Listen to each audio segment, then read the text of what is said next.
This is a video about autism, autism spectrum disorders, including Asperger's.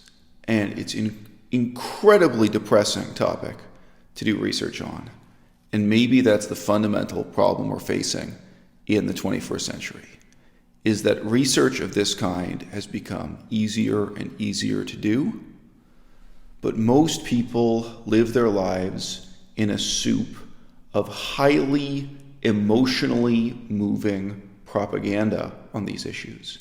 So they never do the Google search. They never look up peer-reviewed scientific articles, even though it's so easy to do compared to the effort of going to a library or getting an encyclopedia on paper, how hard it was to do research at this time. 20 years ago, let's say. It's become so easy. But people are disincentivized because they're given powerful propaganda messages in Hollywood movies, in YouTube videos, in stirring stories on the news. And they don't question where their sense of certainty comes from. They don't think through, how do I know the things that I think I know? Okay. I'm just going to pause here. I know for some people, this is the first video you've ever seen on my channel. A lot of people have a misconception about me that I'm an egomaniac, or that I think of myself as brilliant, or that I think of myself as a genius. And I don't. I'm actually very, very aware of the limits of my intelligence, partly because I've lived a life where I've really pushed against the limits of my intelligence. I've tried to do things at the upper limits of my intelligence, and then you find out what you can't do. And partly because now I'm more than 40 years old, and I really feel how limited my cognitive capacity is now compared to what it was in my early 20s. Okay? That is an incredibly humbling thing to live with, is the awareness of having limited cognitive capacity now compared to what you were capable of when you were younger. And I live with that every day. I also engage in the incredibly humbling process of studying foreign languages. And let me tell you, there is absolutely no evidence that I'm a linguistic genius. If there is any such thing as linguistic genius, I have my doubts about that. The advantage I have over my contemporaries, the quality I have that sometimes makes me seem brilliant, that makes me seem like a genius when I'm in the company of other people my same age, or when I'm in the company of other people younger than myself, is that I'm intensely aware of the limits of my own knowledge, of the limits of my own expertise. I don't forget how I came to learn something. I never stop questioning with myself and others, how do we know what we think we know? And the answer very often is propaganda. All right? Had a conversation now a couple months ago with people, and they were presenting as facts ideas they had about gun control in Switzerland and Israel. Wait a minute. Let's Google that. Why do you think that's the case about gun control in Israel? 5-minute Google search, it turns out this idea you had about gun ownership in Israel, it's not the case. Legalization of drugs in Portugal, legalization of drugs in Colombia, and so on. Wait a minute. Very often the people I'm talking to, they have a fixed notion in their minds of the way the world is and the way the world ought to be, and they cling to it for highly emotionally charged reasons, and they don't have the detachment to loosen up and think, wait a minute, how did I form this opinion?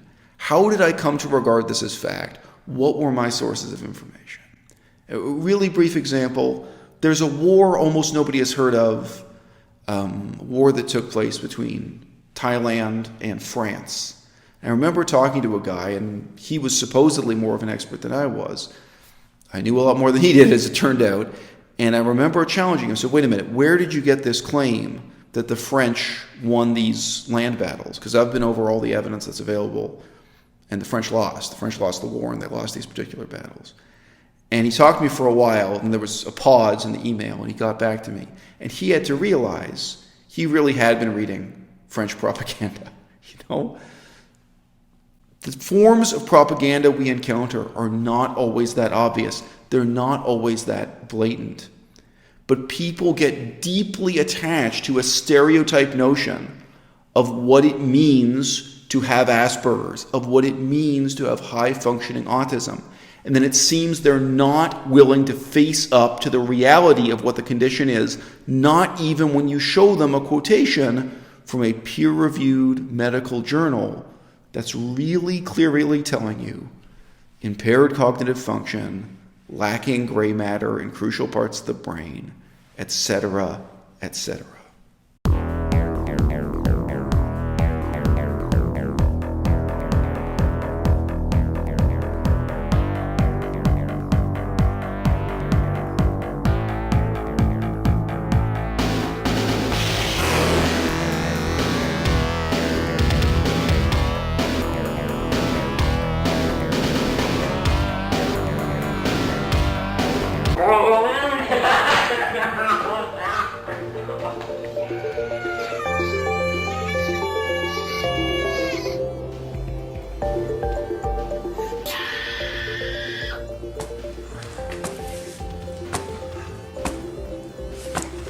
Helmet is not coming off so you can beat your head.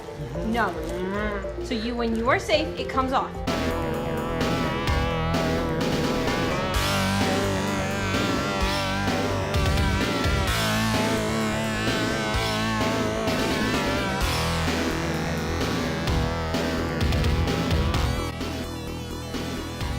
Hello, and in this video I would like to talk about abolition. You are a right-wing neoliberal, you are a propagandist, you are a grifter, you are a liar, and for the record, yes, abolition, I know that you are in fact a liar, not just someone who gets facts about the left and the more radical elements of the vegan community to which you claim to belong. I know that you deliberately lie about these elements to get profit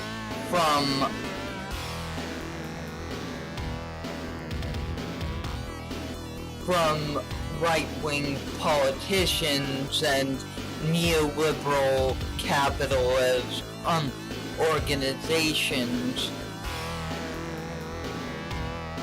I don't have the evidence on me, however...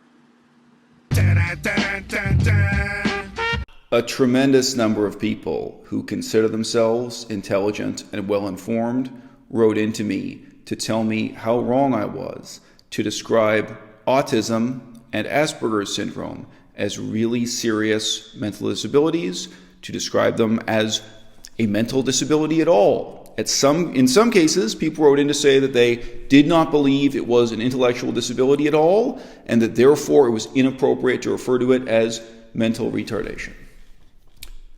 Let me ask you something. How do I know that broccoli is healthy? Scientifically, I looked up what broccoli is made of. I found out the constituent material components of broccoli. And broccoli has a certain amount of various vitamins and various minerals. It has a certain amount of protein, a certain amount of calories, a certain amount of fat. You can look at those constituent elements and feel reasonably certain that you know what broccoli is. When I've had debates with people who subscribe to highly eccentric views on nutritional science, I've found that they actually had no answer to this line of reasoning, whereas they may be committed to a very spiritual way of thinking about what food is. There's a material sense in which we can answer what something is and then start to understand its function in the body and come to conclusions. None of these people writing to me to defend the glorified propaganda notion of autism, of Asperger's, of the other spectrum disorders, none of them had ever looked into the question of what autism is. What are the structural abnormalities in the brain that show up on an MRI scan? What are the types of cognitive deficit? What are the types of impairment? What are the types of disability? None of them ever showed any interest in the opinions and experiences of nurses who have to take care of these people for 8 hours a day or 10 hours a day and what their perspective is. They're the ones who really know.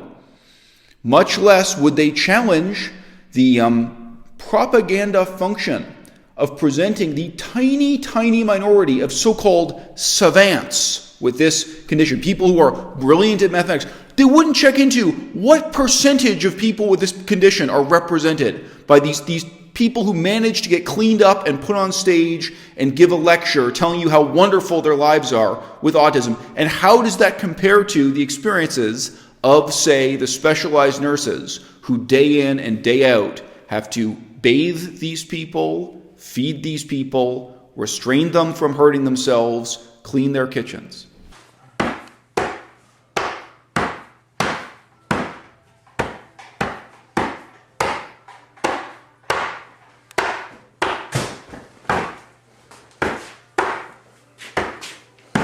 Okay, don't show him the food until he's sitting down. Let me hold it. Now make him sit down. Well, don't make him, encourage him to sit down. Okay, now that he's sitting, now he can eat.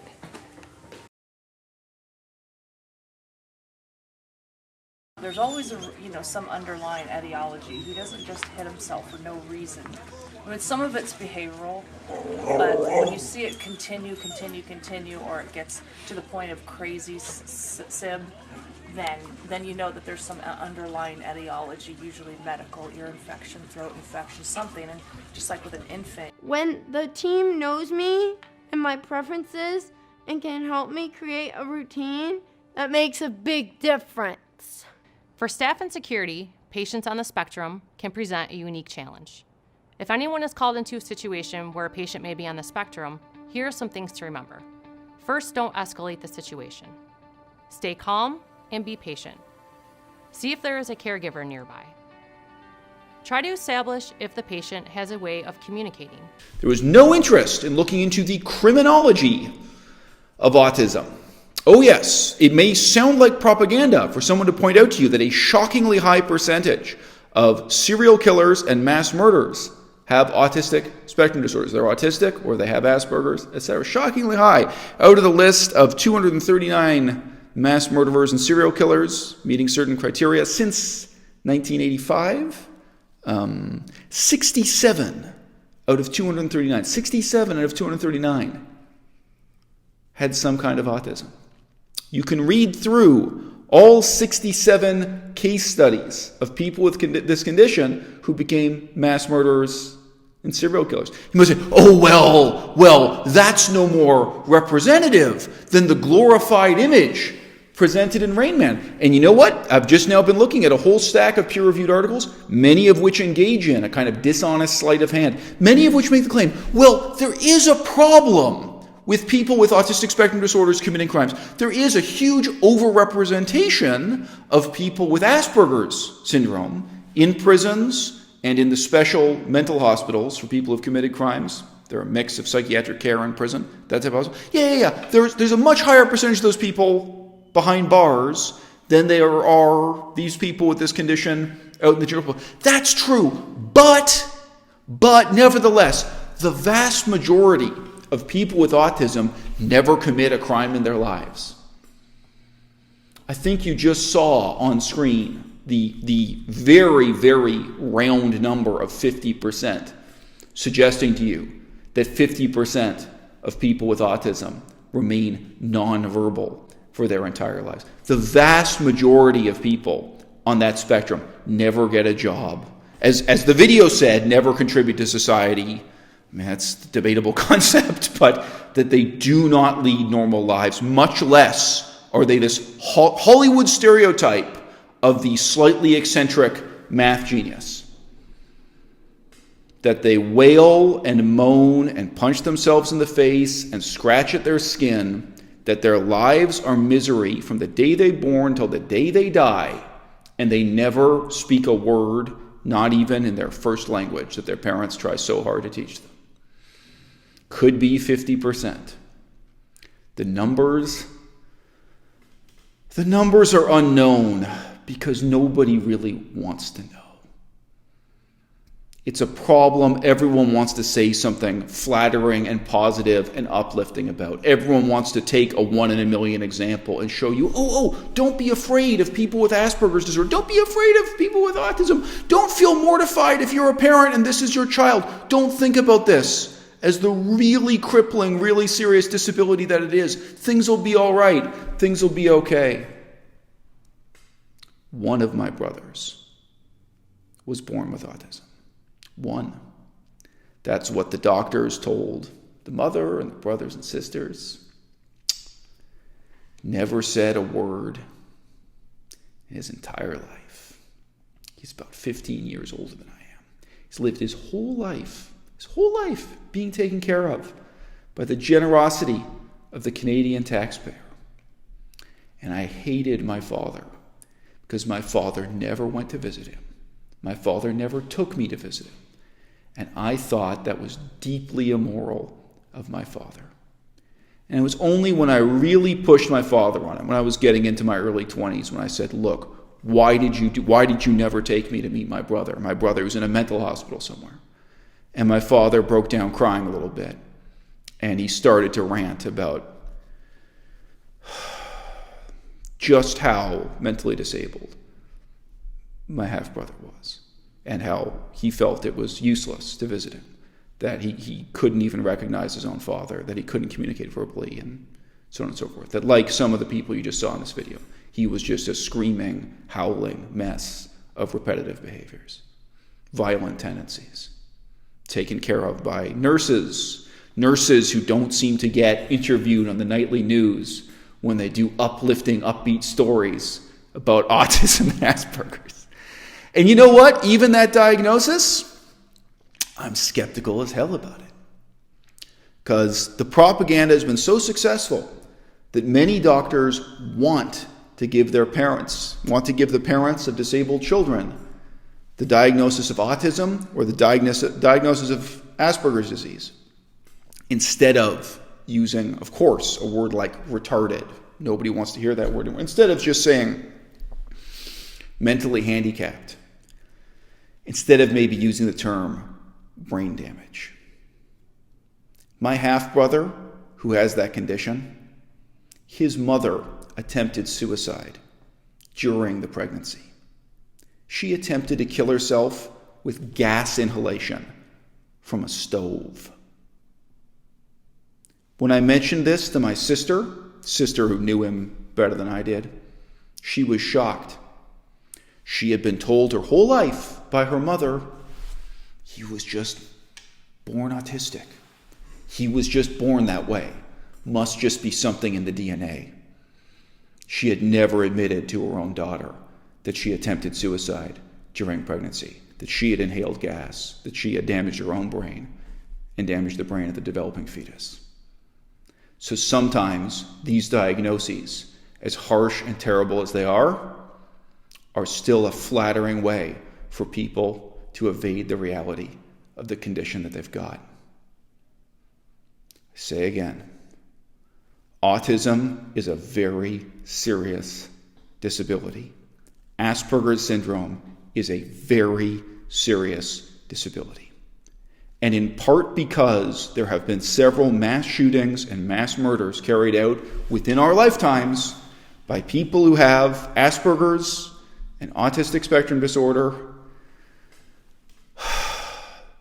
there is a very overt media effort to reassure the public that nothing is wrong. I don't want you to be reassured. I want you to do the same kind of research I did about broccoli. I want you to look into what the actual disability in the brain is that shows up on an MRI scan. Because when you're talking about autism, when you're talking about Asperger's, you're not just talking about something like depression. You're not just talking about a mood or an attitude or an emotion. You're not talking about something like PTSD, a bad experience in life. You're talking about an abnormality in the brain that's exhibited, that can be tested against physically real criteria, and that shows up on an MRI scan, that shows up after the person dies of natural causes when you bisect and examine the brain. It's medically real. It's debilitating. Get to know the reality of autistic spectrum disorder and stop believing the Hollywood bullshit. Dun, dun, dun, dun.